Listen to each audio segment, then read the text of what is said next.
Hello, and welcome to one of the first substantive sessions of the day. We're very excited to have you here with us. I hope that you'll find our presentation a good warm-up and very informative. My name is Sara Supple, and I'm legal counsel with Payments Canada. And with me are Janet Lalonde, who is manager in our payments division, and Bill Sear, who's lead in the same division. We have only 45 minutes to tell you everything there is to know about Payments Canada. And I think that this is a bit of a stretch goal, actually. So I'm going to take a moment now to tell you about our Learning Exchange videos, which are available on our website. Janet didn't want me to tell you about them, actually, because she was afraid that you would leave and watch them instead of us. But you look like a good crowd, so I'm hoping you'll stick around. They really are excellent videos, and they go into a bit more depth on our payment types and systems, and we'll have time to here today. So we'll get started in a second. But before we do that, I would like to see a show of hands. Oh, okay. I was thinking there would be more of a confused pause, but you guys are on the ball. This is excellent. All right, good. So I wanted to see a show of hands because I needed to see if your arms were in fact working, because we would like questions at the end of our presentation, assuming we have time. Also, I would like you to raise your hands to help us out with something, and that is that we're still getting used to the new name, Payments Canada, instead of CPA. So if we slip up and say CPA, we have a reward for you. If you put up your hand, Bill will give you a kiss. A chocolate kiss, that is. So do try to help us out. I'm sure we will make the occasional error. Not a real kiss. Yeah. Very kind. Okay, so we'll get started here. You know, I think that everyone who has worked at and certainly with the CPA knows that it's a special place to be. Oh my God. The first real sentence and already.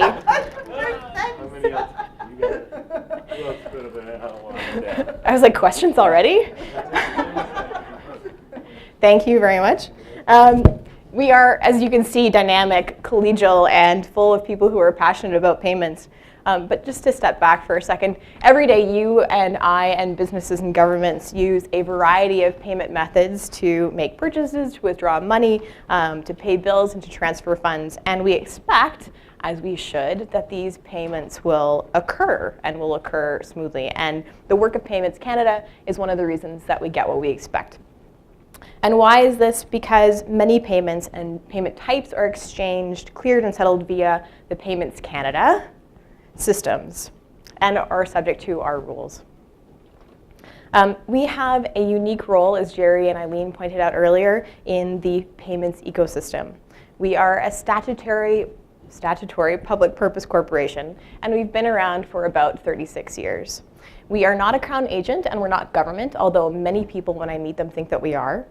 In fact, we were created by Parliament through the Canadian Payments Association Act. That doesn't count. It's the name of the legislation, which has been renamed to the Canadian Payments Act. And our act establishes our legal framework for Payments Canada. It addresses things like membership and governance. It talks about the role of the Minister of Finance in relation to the CPA, and it gives us certain powers and duties, including the power to make rules that govern our systems and the conduct of our members using those systems. Since our inception, and this is another thing that Jerry and Eileen both talked about, we've undergone quite a bit of change, and the change to our name is just one of the most recent shifts. Among other things, we've also changed our governance structure, and that was mentioned too. So our board was once mostly members, and now it's a mix of independent and member representatives. So we've had a lot of change, but one of the things that hasn't changed is the fact that we are still the main financial infrastructure, market infrastructure for payments in Canada. And our systems, which we'll talk about in a little bit, are really integral to the smooth functioning of our economy. But many of you know at least a little bit about this already. So I want to give you a few other facts about us. You're here at our conference, so we'll get a little bit more personal. So what do we really look like? And I mean, if you were to come and visit us, what would you see? Well, first of all, I think you'd see Ottawa, because that's where we are mostly located, although we do also have a presence in Toronto. You might notice that despite the importance of our role, we're not huge. Last week, we made a new hire, and so I think that brought us up to 110 employees. So we're pretty, as my boss might say, small and mighty. But I should note that since the last time we came together at our conference, we've grown by about 10%, which sounds big, and then you look at our number and realize that it's not huge. If you started to talk to us on your tour of the CPA, you would notice that we're pretty diverse in terms of our skill sets. We've got, I got that one. Thank you. We've got everything from the legal department to HR to modernization and payments and technology, which comprise about, well, a little bit less than half, right, Janet, of our group. We also have a pretty good mix of ages, from baby boomer through to millennial. I'll let you decide where Janet and Bill and I fall, obviously millennial. And between us all, we have many years of experience. One of my favorite coworkers, who sadly is not here today, has been with us almost since the organization's inception. So that's the skinny on the composition. But what do all 110 of us do? Well, as I mentioned a minute ago, Payments Canada is a statutory corporation. And when I said this, I think some of you may have nodded knowingly, at least internally. But for those of you who didn't, I'll tell you why it matters. Being a statutory body is significant because it means that Payments Canada can only do what we are authorized to do. So we have to operate within the limits of our mandate. And because we've been doing what we do for so long now, our mandate is actually written on a scroll like the one you see here. That's not true at all. Our mandate is actually written in our act, the Canadian Payments Act, and yeah, no association there, also the name of legislation. Which means that any of you can access it on Justice Law's website anytime you want. So we know that you'll want to do this during the next coffee break, but I would encourage you to network instead. Our mandate is quite short and sweet, and it tells us, and I'll paraphrase a little bit, that we get to do three types of things. Firstly, we get to operate national clearing and settlement systems. This should be a surprise to no one. Secondly, we get to help these systems interact with other systems. And thirdly, and I think excitingly, we have the authority to facilitate the development of new payment methods and technologies. You may also remember that Payments Canada is a public purpose corporation. So what does this mean? This means that, as important as our membership certainly is, we don't exist only for the benefit of them. Instead, we have interests and objectives that extend to beyond our membership. So as we pursue our mandate, which I just spoke of, we have to promote the safety, soundness, and efficiency, and remember those three words, of our systems. And we also have to consider or take into account the interests of users. And users, when I say this, are people other than members. But speaking of members, our membership can be broken down into two groups. Firstly, those that are required to be our members, and secondly, those who are eligible for membership but aren't required to be members. So banks, authorized foreign banks, and the Bank of Canada are all required, pursuant to our legislation, to be our members. But others, like centrals, cooperative credit associations, trust and loan companies, life insurance companies, security dealers, and some other institutions can also be members. Membership is special because it allows these entities to clear and settle through our systems. How different members access our systems varies, and Janet will touch on that briefly. But the important part to remember is that all members are subject to the CPA rules. So partly as a consequence to this, as a consequence, we work closely with our members, both on an operational front and beyond. And Jerry mentioned earlier that we have a body called MAC, or the Membership Advisory Council. And this is a group of about 20 members appointed by the board of directors. And it's intended to be broadly representative of our membership. And its job is to provide our board with advice on clearing and settlement systems, on the interaction of our systems with others, and on, you guessed it, the development of new technologies. So basically on our objects. So this slide is mostly to be about members, very high level, but because we're talking about MAC, I also wanted to mention another important advisory group, which is the SAC, or the Stakeholder Advisory Group. And again, surprise, surprise, this is composed of stakeholders. And they are represented by organizations like consumer associations, businesses, retailers, and governments and service providers. And it's, again, similar to MAC in that it's a 20-person group with a very similar mandate of its own. So we've referred to our systems a number of times now, and Janet and Bill will get into them in a little bit more detail. But I will just introduce them quickly to you. The first is the Large Value Transfer System, or LVTS, and the second is the ACSS, or Automated Clearing and Settlement System.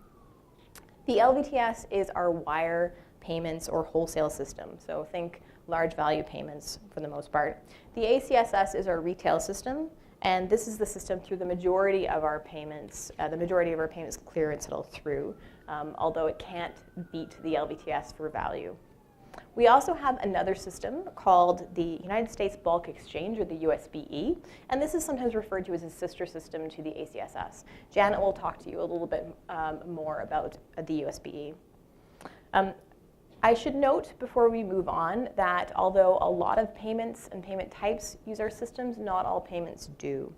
So in general, on-us transactions, or those transactions that involve only one of our members rather than two, are excluded. Proprietary and closed-loop transactions, so like gift cards, are also excluded, and credit card transactions or cross-border transactions also.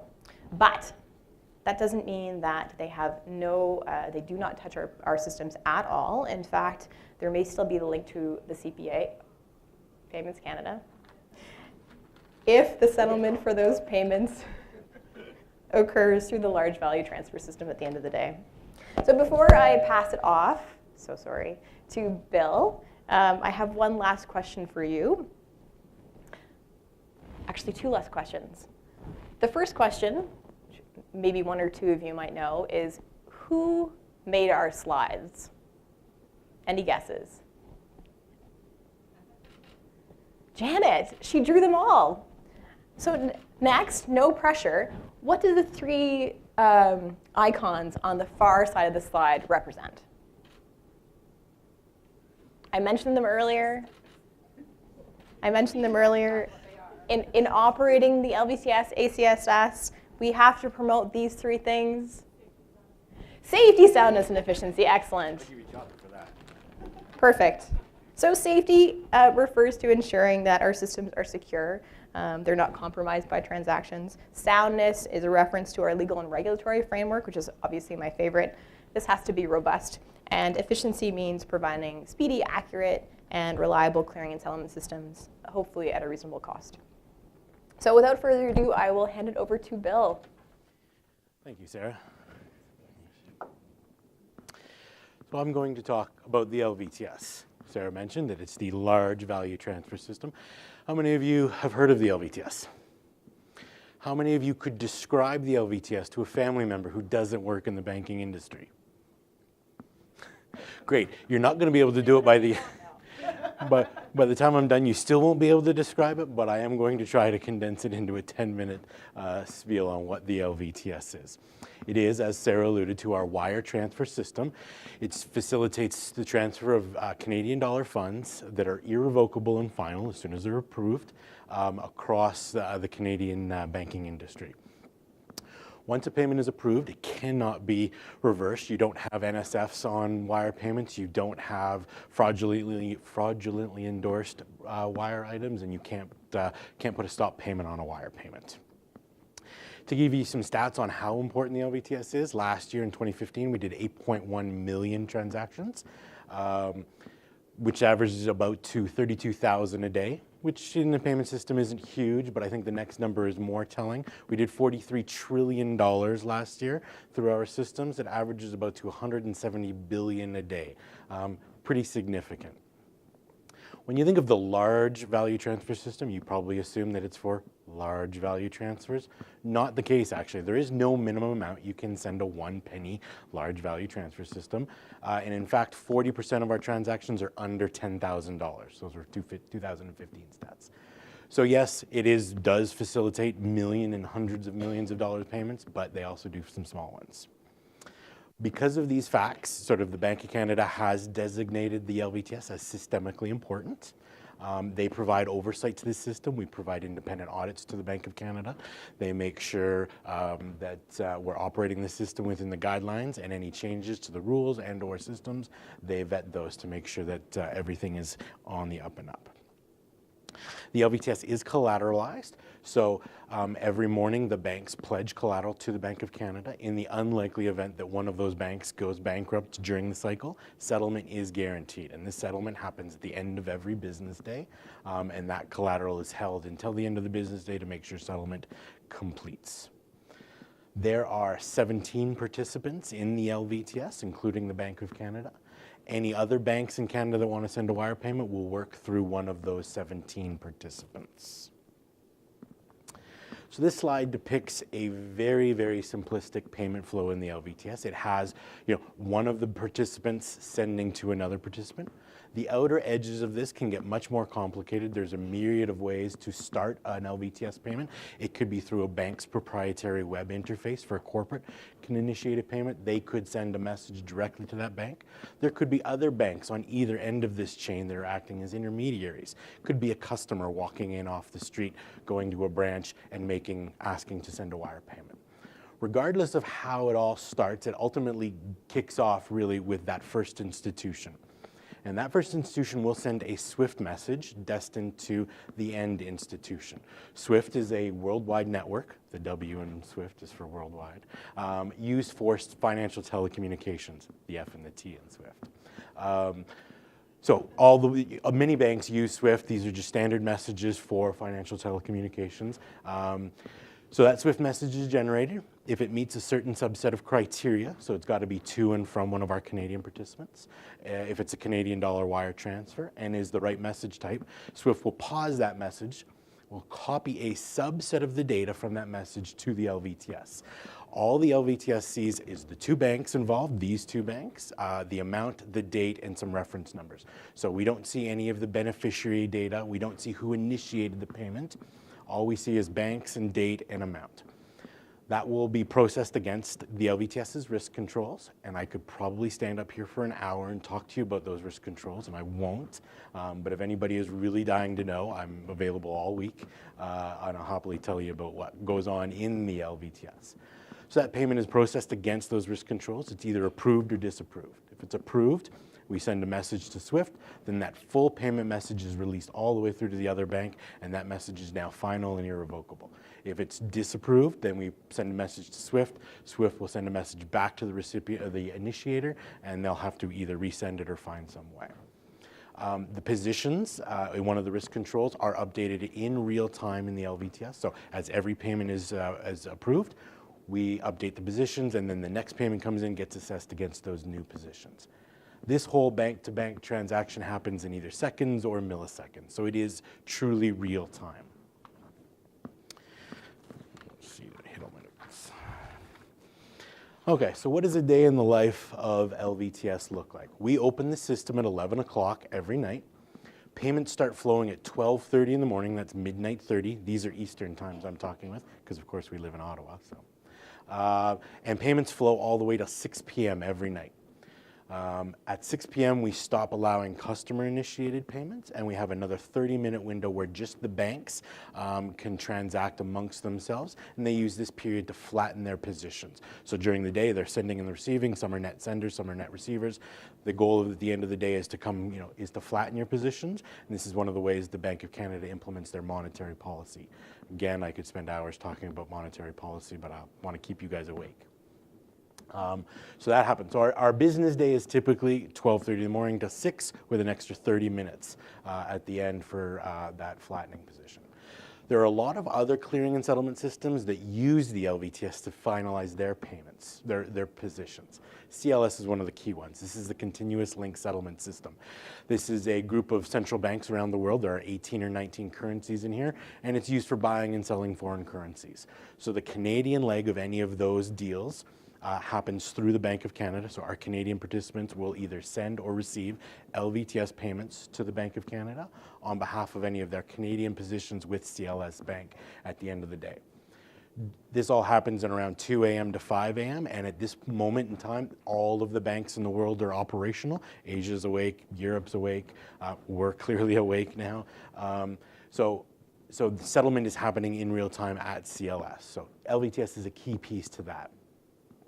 In the Canadian version, we've got sort of CDCC and CDSX. Those are two Canadian systems. CDCC is the Canadian Derivatives Clearing Corporation. So again, any derivatives trades, their final positions are settled for via LVTS payments. CDSX is Canadian Depository for Securities. So any securities deals, again, they're the intermediary. Payments are made to and from the Bank of Canada to finalize those positions at the end of their business cycle. Bank of Canada actually also has some processes nearing the end of the day where they auction off some of their term deposits, and any loans, overnight loans, need to be repaid back to the Bank of Canada, again, using LVTS payments. So as you can see, LVTS, while not integral in all of these, is very important to the end of these business cycles in a lot of systems. And that is my crash course on LVTS. Any questions? And you notice I didn't say CPA once.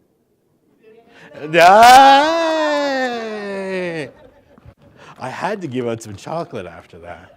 Who got that? Someone over here. Was it you again? Yeah, I have a question. Yeah. How does the LVTS compare to other comparable systems in terms of size? So there's a myriad. I mean, I know the Swiss comparable has 450 members. We've got 17. So their numbers are significantly different. Every country has an RTGS, real-time gross settlement system. We are like that. We are not identical to an RTGS because of how we collateralize our payments.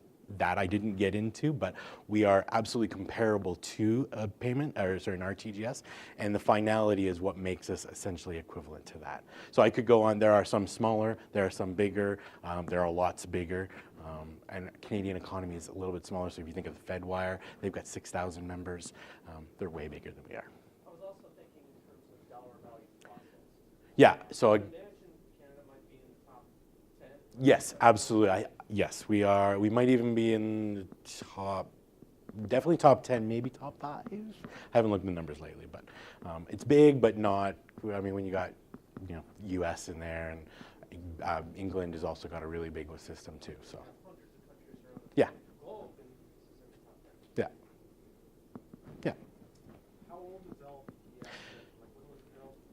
February 4th, 1999, it was implemented. CPA built it. It's an in-house application.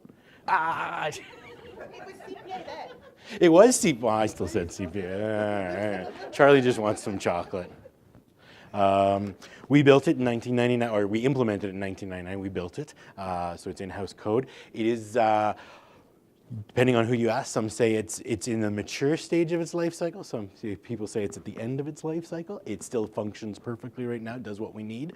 But as you're going to hear about modernization throughout the conference, there's a lot of talk whether we need a new system, whether we should enhance the system. We don't have the answer to that question yet, but that's what the process we're on right now, and that vision that Jerry talked about earlier, and the next steps in that will define whether we need to build a new one, fix it. But this is a mainframe application written in COBOL, so it's old, it's clunky, but it works.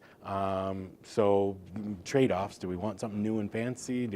So we don't know the answer yet, so it's definitely matured, if not on the downside of its life cycle. But it does indeed work perfectly, and if you ask anybody who interacts with it on a daily basis, our cash managers who use it regularly, they like it, does exactly what they need, and it works. So. Any other LVTS questions? Well, with that, I will turn it over to Janet for ACSS. Thanks, Bill. All right, so as Sara mentioned earlier, the ACSS, or Automated Clearing and Settlement System, is our retail system, and it's the system through which the vast majority of payments by volume clear in Canada every day. So I think we're approaching 30 million transactions on an average business day through the ACSS. So I'm just going to take a minute to compare the ACSS to the LVTS. The ACSS clears a much higher volume, so $6.9 billion transactions in 2015 compared to Bill's 8 million transactions. But did I mess that up? Oh, yeah. No, and a much lower value, $6.5 trillion compared to Bill's $43 trillion. Yes, not actually bills. If they were bills, he would be tossing out $100 bills today instead of Hershey Kisses. So the primary purpose of the ACSS is to track the volume and value of payments that are exchanged between Payments Canada members and determine the balances due to and from those members at the end of every business day. In addition, we have, as Sara mentioned, a framework of rules and standards that detail the procedures that apply to the underlying exchanges of all of those different types of payment items. In terms of participation in the ACSS, a small subset of our members, 12 members, participate directly in the ACSS. We call those members direct clearers. All of the other financial institution members would use the services of one of those direct clearer members in order to clear and settle their items. We call them indirect clearers. The Bank of Canada is also included amongst that 12 direct clearers in the ACSS. So before the ACSS can begin to calculate the clearing balances of participants at the end of each cycle, the underlying payment items have to be exchanged. And as you can imagine, depending on the nature of the individual payment type, there's different exchange mechanisms and procedures across the board. So a check, for example, that is deposited at a branch at every given day would be collected up by a courier at the end of the day and transported by ground or air courier to a data center that services that financial institution that collected the check. Then each evening, and this happens across the country at 6 regional exchange points, and they're located in Halifax, Montreal, Toronto, Winnipeg, Calgary, and Vancouver. There's a inter-FI check exchange, and this happens a couple times throughout the evening where they exchange a bag of checks with the financial institution where the check is drawn. It comes back to their data center, they sort and process those checks. One interesting thing that I wanted to mention is that as of the end of May, approximately nearly 20% of paper items that are exchanged in Canada were exchanged electronically as check images. And as this number continues to grow, the industry's reliance on the network of ground couriers and air couriers will decrease and eventually be eliminated. And this mitigates a lot of risks associated with weather and other things that can impact the physical exchange of payment items. So that brings us to electronic exchange. So you might find it interesting to know that by volume, 90% of the payments that are exchanged through the ACSS are electronic versus 10% that are paper. By value, they're more equal. About 53% is electronic versus 47% paper. So the clearing process for electronic items, as you can imagine, is much more simple. There's no need to exchange anything physically, and all of the processes can basically occur electronically. There's no regional breakdown either for electronic items. Everything is rolled up at the national level for electronic. There are some variations in the procedures and schedules that apply to different types of electronic payments in the ACSS, and these are all outlined in the ACSS rules. For the most part, electronic payments are exchanged in bulk, bilaterally between the participants at scheduled times throughout the day. Different payment types, such as EDI, direct deposit, pre-authorized debit, and check image, leverage the CCIN network, which is a highly efficient and highly available telecom network that's managed by the CPA and offered out to our membership on a cost recovery basis. Oh, I thought I was going to make it through. Yeah, that's true. All right. So settlement, an important function. Each time payment items are exchanged between direct clearers, batched volume and value data is entered in to the ACSS by users located. Oh my God. This isn't being filmed, right? By users located at various direct clearer and service provider locations across the country. So overall, about 2,000 batched entries are made into the system each evening, representing all of those 30 million payment items. Of note, the ACSS is a debit-driven system. This means that the you'll see them in the slide here, the member, TD, Central One, or ATB that I'm picking on in this slide, they enter items if they are owed money vis-a-vis the exchange that happened. So it's a debit-driven system, not credit push. So these entries are all sent then to the ACSS Payment Canada host, where they're used to determine the bilateral and multilateral net positions of all of the direct clears.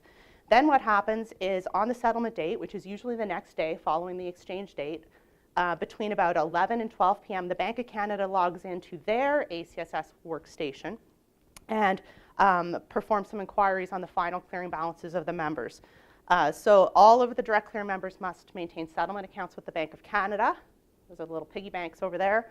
And the Bank of Canada adjusts the settlement accounts based on the final multilateral net clearing position of each of those members. If the direct clearer owes money as a result of their clearing for that cycle, they would send an LVTS payment to the Bank of Canada to extinguish that debt. And if they are owed money as a result of the exchanges, the Bank of Canada will send an LVTS payment, and then settlement in the ACSS is final. Indirect clearers would maintain a settlement account with their clearing agent and settle through that account.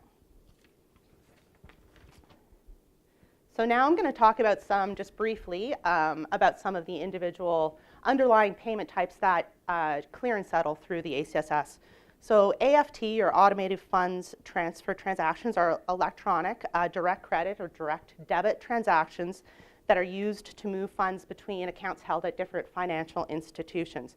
These are commonly known in Canada as direct deposit used for payroll, or pre-authorized debit used to pay utilities or other recurring obligations. In 2015, approximately 1.6 billion AFT credit and debit transactions worth around $2.8 trillion cleared through the ACSS. Over the past decade, AFTs have been one of the fastest growing electronic payment methods in Canada. It's expanded by about 200% between 2002 and 2012. So AFTs have nearly completely replaced employee payroll checks in Canada, dramatically reduced the number of checks that corporations and governments have to use to disperse payments, and enabled some companies to collect almost all of their payments electronically. So I mentioned before that AFT payments are exchanged over the CCIN network. The payment instructions themselves are formatted in a proprietary Payments Canada standard known as Standard 005. One of the biggest challenges, I think, with the use of AFT for many users, is that it carries only a limited amount of remittance information. Thus, this is why Payments Canada has set a path to adopt ISO 2002 messaging for AFT payments. So ISO 2002 enabled messages and rules for AFT have been published in April and are now available for implementation in the market. And one last point that I would like to make on this slide before I move on is related to payment finality. On the last slide, I talked about settlement. Once the ACSS cycle is closed and settlement has been effected by the Bank of Canada, that settlement is final between those financial institutions, but the individual underlying payments, however, can and are subject to recourse provisions that are outlined in the ACSS rules, and some of them, they differ by payment type. Different payment types have different attributes. So for example, for an AFT debit, those are subject to return. They can be returned NSF, they can be returned payment stopped. And there's also some extended recourse provisions for AFT transactions.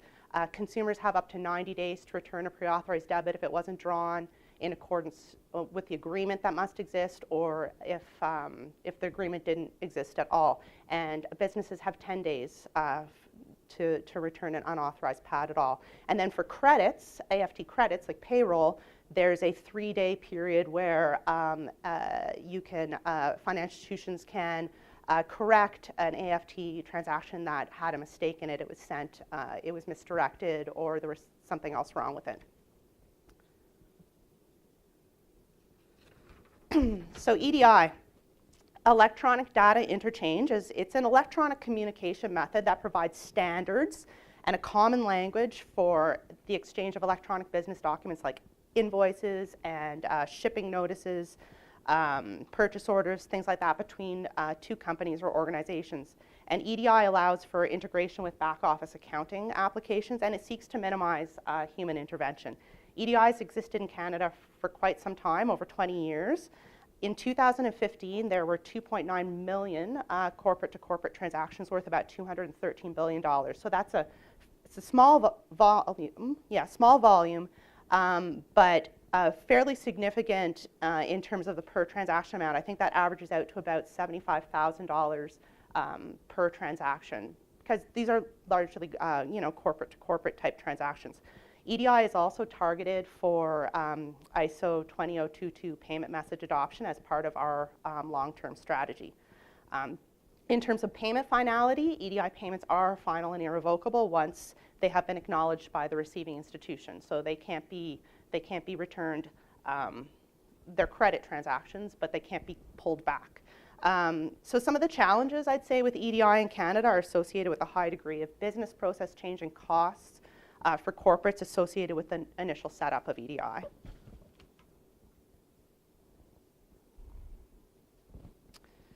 So I'm going to talk a little bit about Canada's bill payment framework, which is established in the ACSS rules, H6.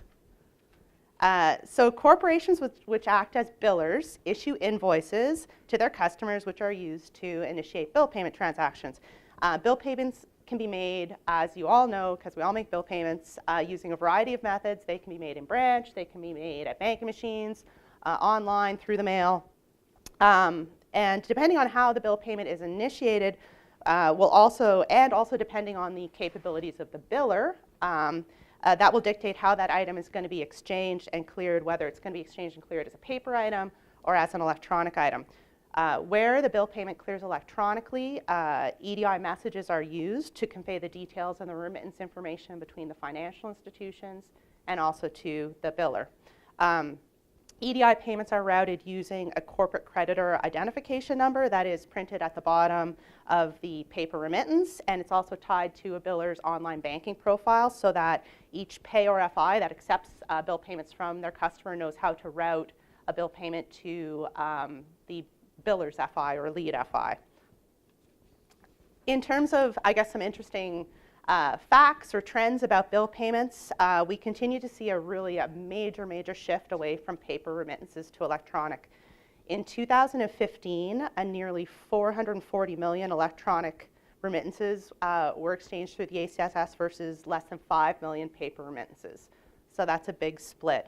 And although I should mention though that this number, this 5 million stat for paper remittances, that wouldn't include remittances that don't touch the ACSS, so ones that are mailed directly to a lockbox or to a biller, and also it doesn't include federal government remittances, so for example, tax payments, because they settle using a separate mechanism.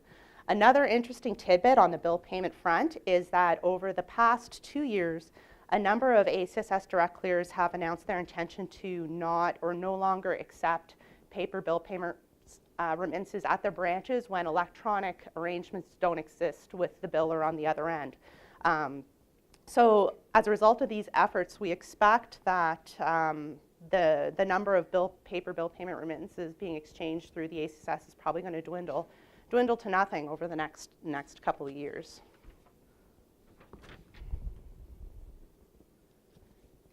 So point of service. Canada's point of service framework includes the rules and procedures associated with any kind of transaction that's initiated at a card-activated device that results in a debit to a cardholder's account. These transactions run the gamut from ABM, shared cash transactions, to point of service debits, either PIN-based or PINless, and most recently POS transactions initiated through a mobile wallet app. So POS transactions across all of those categories make up the majority of ACSS transactions by volume. In 2015, there were over 4 trillion POS transactions. This represents around 60% of all ACSS transactions by volume, and they were worth just under $200 billion. So with respect to POS, intermember exchanges take place throughout the day via a series of interactive electronic messages. Settlement totals are batched and entered into the ACSS at the end of the day. POS transactions are final and irrevocable once approved by the cardholder FI, so a POS payment item cannot be returned. Of note, Payments Canada has recently released a public consultation on changes to modernize our framework for POS payments. The proposed framework is intended to increase some flexibility and support new authentication models, for example, biometrics, and the use of tokenization, which will provide new opportunities to protect sensitive payment-related data and POS transactions. Also included in the framework is some alternate settlement processes for POS transactions. So that consultation document is available on our website, and we're welcoming comments until July 8th. All right.